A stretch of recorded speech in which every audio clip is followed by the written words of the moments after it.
Muy buenos días, amigos, ¿cómo están? Nuevamente sus amigas Rosa Bartra y Mónica Yaya los saludan en una nueva edición de Pico a Pico. Hoy viernes 17 de febrero del 2023, el mes se termina, segundo mes del año que se termina, y estamos aquí para comentar la coyuntura política de la semana. Mónica, muy buenos días, ¿cómo estás?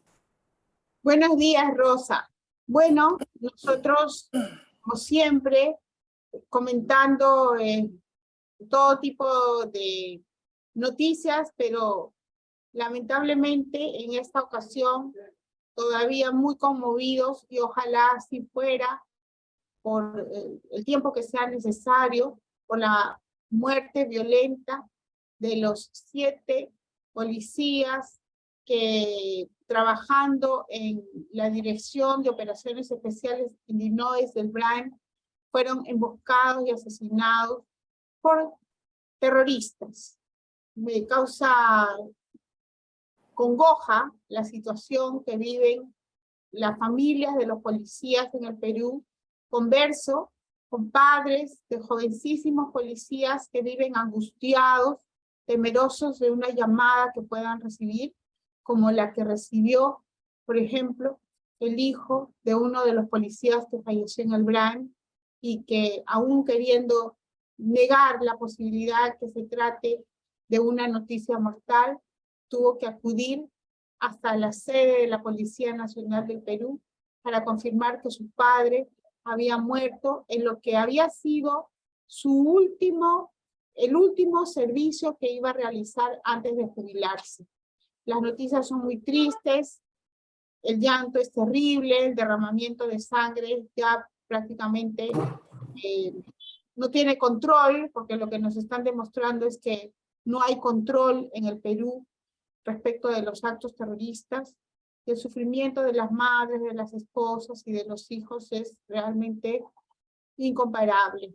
Yo creo que debemos llamarnos a una reflexión, ¿no?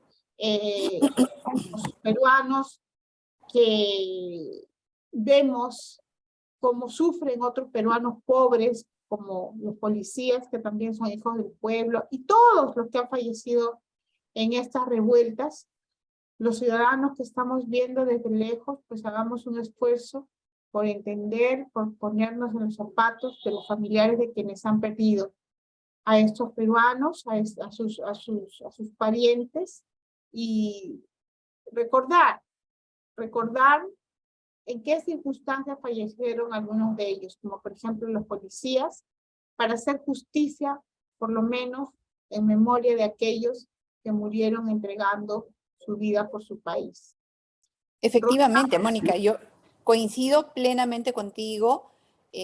La muerte de estos policías es realmente dolorosa por las circunstancias, por la forma en la cual han ocurrido, y esto nos tiene que llevar a la reflexión de qué tipo de país tenemos en este momento. ¿Cómo es que está funcionando la seguridad en nuestro país y a los policías los pueden emboscar y asesinar de la forma tan alevosa como ha ocurrido esta masacre de los policías? Imagínate qué nos espera a los ciudadanos comunes y corrientes. Esto realmente tiene que ser un gran llamado de atención y no he sentido que el gobierno haya reaccionado de la forma más adecuada. Pareciera que la muerte ya se convirtió en rutina, que mueran 1, 2, 3, 10, 50, 60, que sean policías o que sean civiles, pareciera algo que ya no conmueve a la señora Boluarte o al ministro del Interior. Tampoco hemos visto ninguna reacción por parte del Congreso en el sentido de exigir explicaciones por estas muertes. Pareciera, como te digo, que ya nos hemos acostumbrado y la muerte ya es parte de nuestra rutina y eso es algo inaceptable. Una sociedad que se preste de serlo jamás podría tolerar este tipo de actos sin conmoverse, sin indignarse y sin tomar medidas correctivas. No es posible que se continúe en este camino de derramamiento de sangre, de enfrentamiento entre peruanos, de atacar a las fuerzas del orden, el dolor que siente cada uno de los parientes de los fallecidos es inconmensurable, el daño es irreparable y urge un golpe de timón para que podamos tener la posibilidad de vivir en un país que nos ofrezca las mínimas condiciones de seguridad para no vivir en zozobra, pero pareciera que eso, desgraciadamente, en lugar de mejorar, va empeorando. Y cada día tenemos más noticias sangrientas, más peruanos que son víctimas en las peores circunstancias. Y esto, Mónica, subrayo, una vez más, no puede continuar. Y en medio de todo esto, de todo este escenario interno que seguimos viviendo los peruanos de inseguridad, de crisis interna, de falta de entendimiento entre los actores políticos, digamos que la señora Boluarte no ha tenido mejor idea que convocar a los líderes de las fuerzas políticas, de los partidos políticos para sostener conversaciones.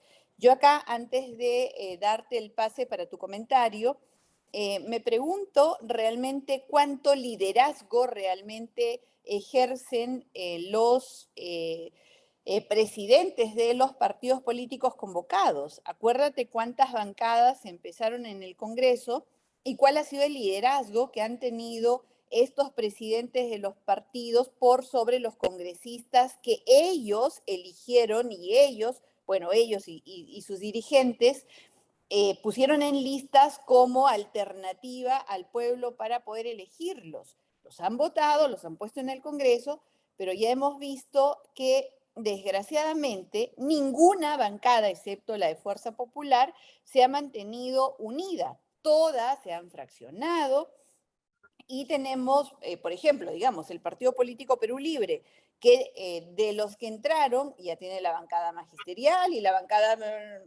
¿cuántas bancadas? Renovación Popular perdió miembros incluso antes de que se instale la legislatura. Alianza para el Progreso ha perdido un número importante de miembros.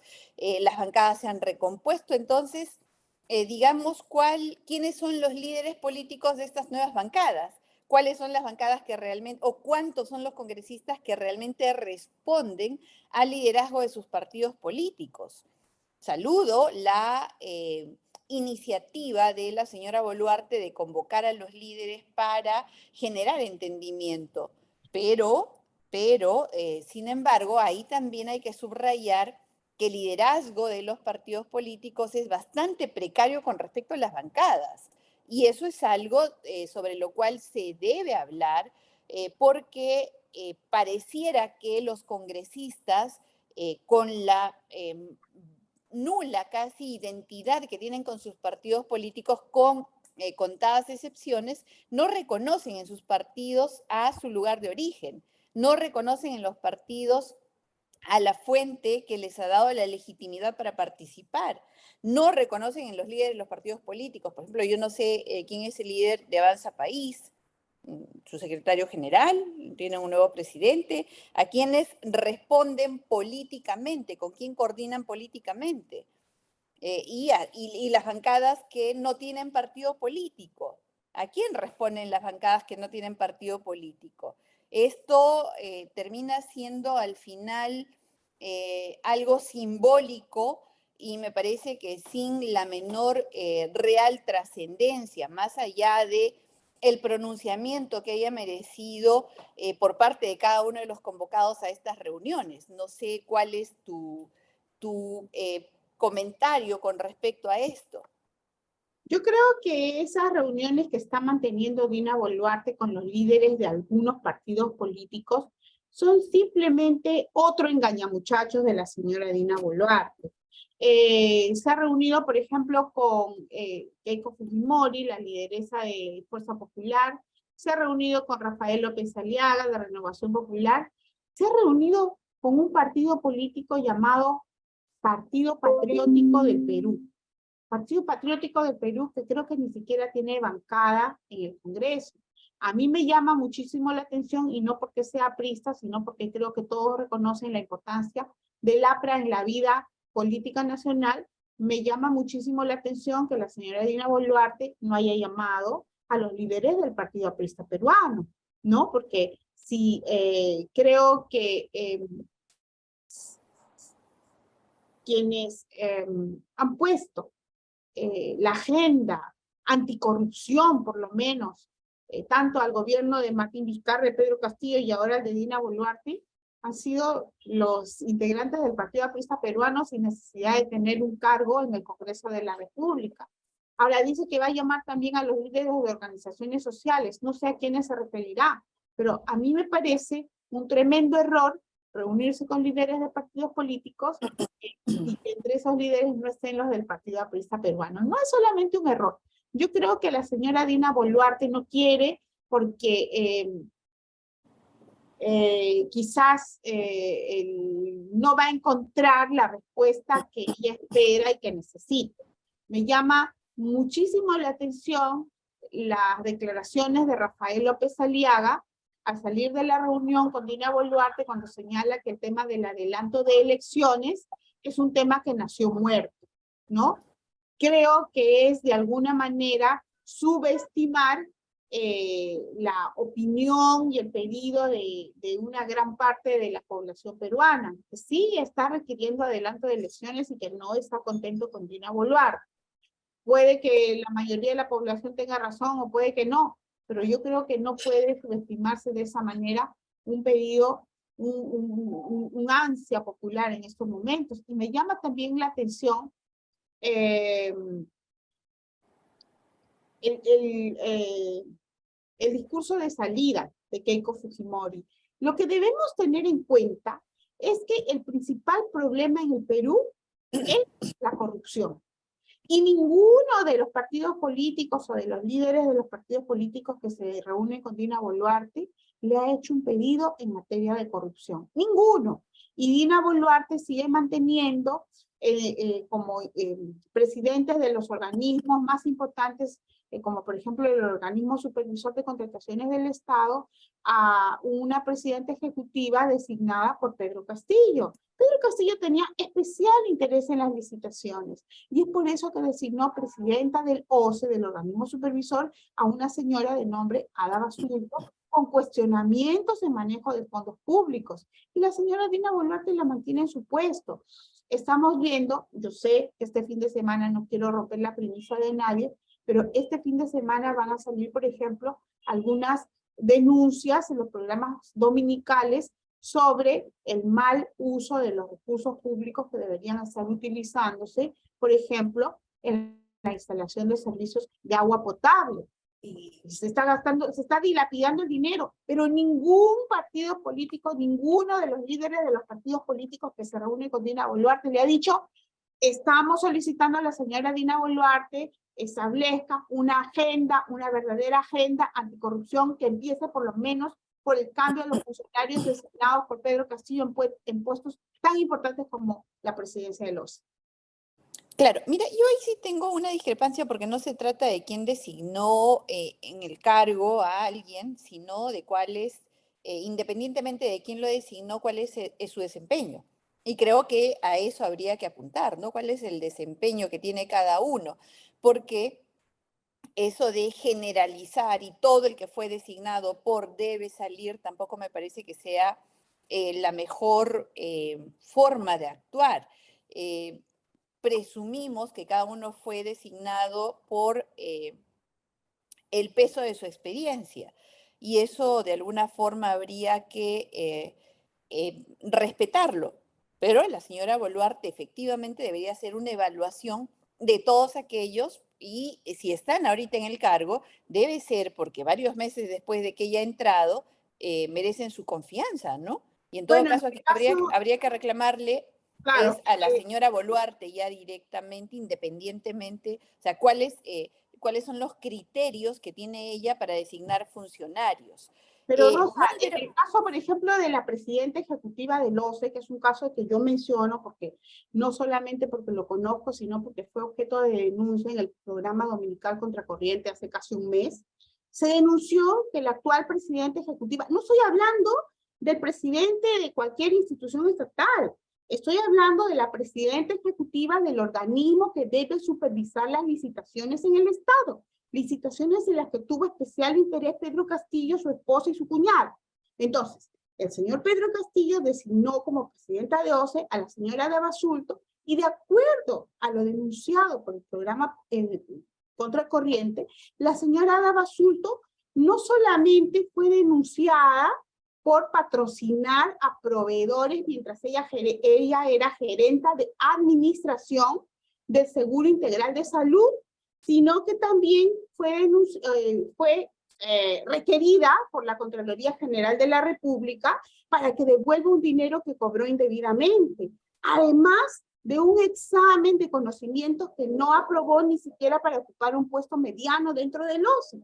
Entonces, claro, no Moni, por eso yo imagino, estamos claro, hablando, porque lógicamente la corrupción claro, se disfraza de cumplimiento de normas.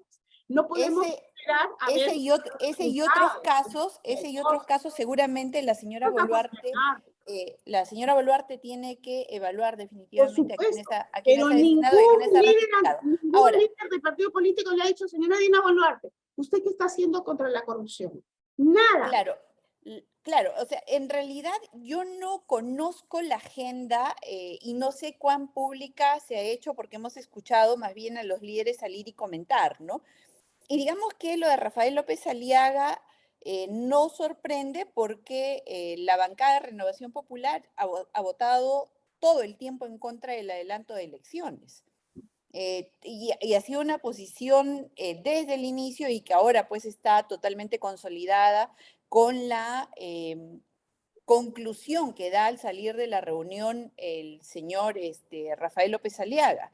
Ahora, Keiko, qué duda cabe, que es una lideresa importante porque es finalmente la presidenta del único partido que ha mantenido unida a su bancada, la única. No hay otra Porque bancada. ahí está el caso de Tania Ramírez, que no ha estado tan unida y que más bien parece que ha sido de alguna manera puesta en el refrigerador, ¿no? Claro, pero yo hablo de temas tangibles, las renuncias y la permanencia, ¿no? Y Fuerza Popular no ha tenido ninguna renuncia, por lo menos que yo sepa, a diferencia de todas las demás bancadas que se han partido en 2, en 3, en 10, ¿no?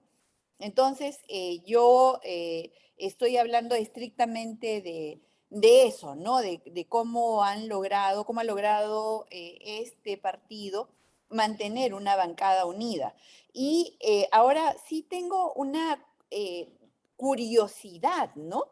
Ya no existe el Acuerdo Nacional para la señora Dina Boluarte porque el espacio que reúne a los líderes de los partidos, a los dirigentes gremiales, a todos los que ella ahora piensa convocar, el espacio natural que los reúne a todos es el Acuerdo Nacional.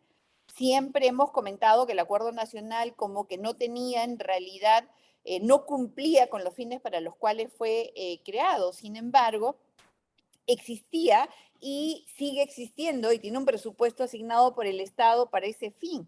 Entonces, Mónica, ya no existe el acuerdo nacional. La señora Boluarte, con esta decisión de citar ella como presidenta uno por uno a cada uno de los líderes y ahora los dirigentes, ha decidido desconocer el acuerdo nacional. Es algo que nos encantaría que la señora Boluarte responda también, nos explique cómo, en el marco de qué es que ella realice este tipo de convocatorias. Y finalmente, Mónica, antes de que nos gane el tiempo, sería buenísimo conversar un poquito sobre la coyuntura internacional, la posición de AMLO y la declaración de secreto, todo el expediente de Lilia Paredes, Petro y sus declaraciones tan cuestionables desde mi punto de vista con respecto a nuestra política interna, siguiendo el ejemplo que ya nos habían dado antes sus colegas, sus pares, como el de Chile y otros, ¿no? Sí creo que tenemos un momento de política internacional bastante delicado. No sé cómo lo ves tú. Bueno, a mí me parece no solamente una intromisión, sino una falta de respeto a nuestro orden constitucional, las manifestaciones que ha hecho el señor Gustavo Petro, presidente colombiano, ¿no? Y que quienes nos escuchan deben saber que él ha manifestado, no solamente en Colombia, sino también en Brasil, que Pedro Castillo es una persona que se encuentra en estos momentos privado de su libertad por ser campesino. Y todos sabemos que eso es falso, ¿no? Y nuevamente regresamos al tema de la corrupción. En realidad el señor Pedro Castillo está en donde está en estos momentos porque decidió dar un golpe de Estado en el minuto en el que en el Congreso uno de sus ex socios, aliados, estaba denunciando que la hermana del señor Pedro Castillo había recibido de sus manos dinero mal habido. El señor Pedro Castillo, al sentirse arrinconado por lo que estaba revelando el señor Magluf, creo que era su apellido, decidió minutos después declarar el golpe de Estado, el golpe de Estado, el cierre del Congreso. Entonces, el señor Petro, en realidad, lo que está haciendo es defender a uno de sus aliados ideológicos, faltando el respeto a la inteligencia de los peruanos. Y lógicamente merece el mayor de nuestros rechazos. Y es por eso que hay una carta que ha circulado con la firma de varios peruanos, muchos peruanos, en la que se declara persona no grata al señor Gustavo Petro, que dicho sea de paso, no deja por lo visto atrás su pasado guerrillero, violento, y que fue también responsable de la muerte de muchos colombianos. Bueno, los colombianos lo eligieron presidente de Colombia. Aquí en el Perú, su opinión no nos interesa. Efectivamente, Mónica, que vaya a preocuparse por los problemas de su país en lugar de estar metiendo su opinión equivocada, distorsionando la realidad de lo que ha pasado aquí, sobre todo porque se trata de la imagen de nuestro Perú y eso es algo que debemos cautelar, debemos defender y no podemos permitir que un presidente, por más presidente que sea de un país vecino, venga a criticar de esa forma las decisiones que se han tomado en base a nuestras normas internas y en base a los hechos probados en los cuales incurrió el señor Pedro Castillo. Así que, Mónica, efectivamente coincido plenamente contigo. Se nos ha vencido el tiempo para el pico a pico de hoy. Gracias nuevamente a la Coordinadora Republicana. Síguenos en las redes sociales, especialmente en YouTube. Encuéntranos como CRTV. Gracias al Portal Abeja, gracias a Cable Más, en especial, por supuesto, a BHTV, nuestro canal, y a todos ustedes, amigos, por acompañarnos cada viernes, cada fin de semana para comentar la actualidad política que no deja de estar movida. Gracias, Rosita. Gracias a todos los que nos siguen. Nos gustaría seguir comentando muchísimas cosas más, como por ejemplo la violencia, la inseguridad ciudadana que hay en las calles. Nos falta tiempo, pero lo que podemos brindarle de nuestros conocimientos y de nuestras opiniones, se los entregamos con mucho cariño. Hasta pronto. Hasta la siguiente semana. Hasta pronto. Nos chao. vemos. Hasta Adiós. la siguiente semana. Chao, chao.